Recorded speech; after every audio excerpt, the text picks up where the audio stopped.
Salam sejahtera. Saya Elis Alim dari Pusat Penataran Ilmu dan Bahasa ingin membentangkan kajian saya yang bertajuk Imbuhan Men Dialek Melayu Sabah dalam Cerita Seram. Berikut adalah guideline bagi topik yang akan saya bentangkan sebentar lagi. Dimulai dengan dialek Melayu Sabah, objektif kajian, metodologi, dapatan kajian bagi objektif pertama, dapatan kajian bagi objektif yang kedua, dan kesimpulan. Seperti yang diketahui ramai, dialek Melayu Sabah digunakan secara meluas dalam pertuturan harian di Sabah oleh masyarakat setempat. Dialek ini digunakan sama ada dalam situasi santai ataupun formal.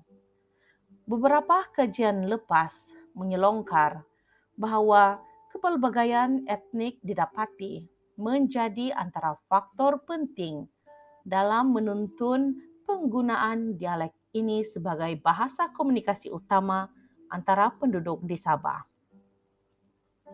Berikut adalah objektif yang hendak dicapai dalam kajian ini, iaitu yang pertama, kajian ini ingin mengenal pasti imbuhan men dialek Melayu Sabah dalam cerita seram, dan yang kedua, meneliti imbuhan men dialek Melayu Sabah dalam cerita seram.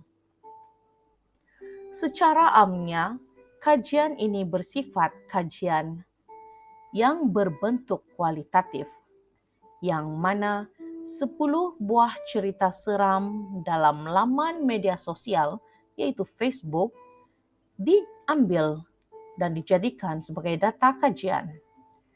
Cerita seram ini adalah cerita, iaitu tulisan penutur jati dialek Melayu Sabah.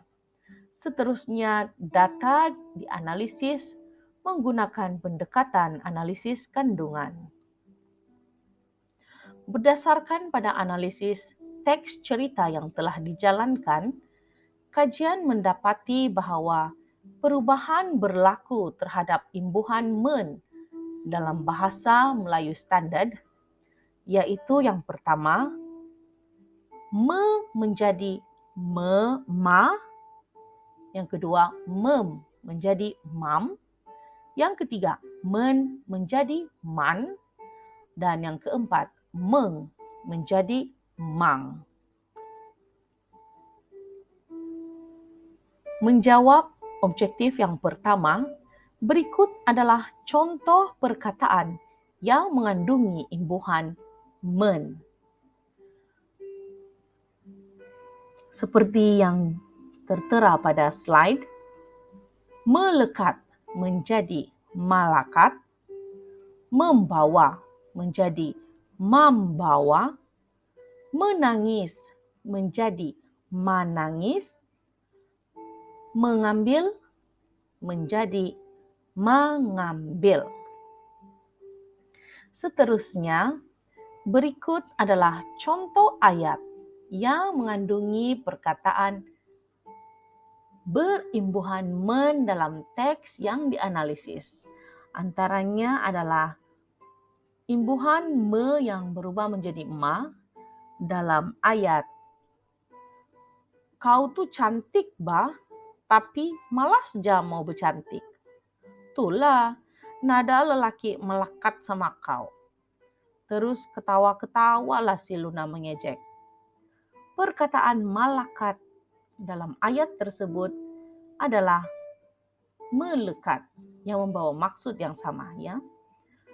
Kemudian imbuhan mem yang berubah menjadi mam dalam ayat dengan pengakuan yang aku dengar sendiri dari mulut Laila, aku terus membawanya ke balai polis. Seperti apa yang sudah aku bincangkan melalui mesej dengan kawan aku. Perkataan membawanya membawa maksud membawanya. Kita lihat contoh yang seterusnya. Imbuhan men yang berubah menjadi man dalam ayat Bila bapak saya balik, mami saya kasih cerita. Terus bapak saya pergi sana tempat mama dia menangis. Tapi ada dia cakap,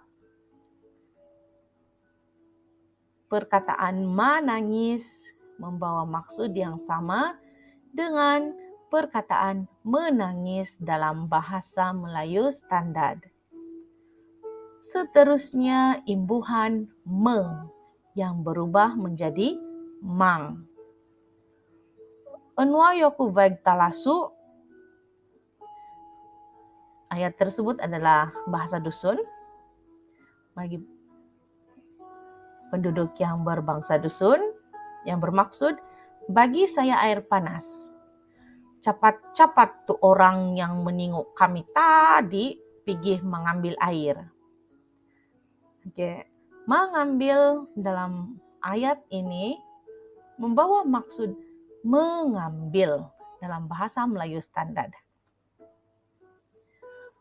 Oke, sebagai kesimpulannya, ringkasnya, pengkaji dapat menyimpulkan bahwa imbuhan-imbuhan awalan me, mem, men, dan meng berubah menjadi ma, mam, man, dan mang.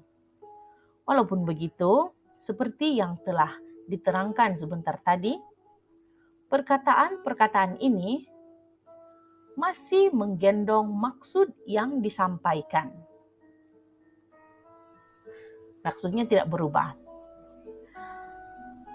Demikianlah pembentangan saya pada kali ini. Sekian dan terima kasih.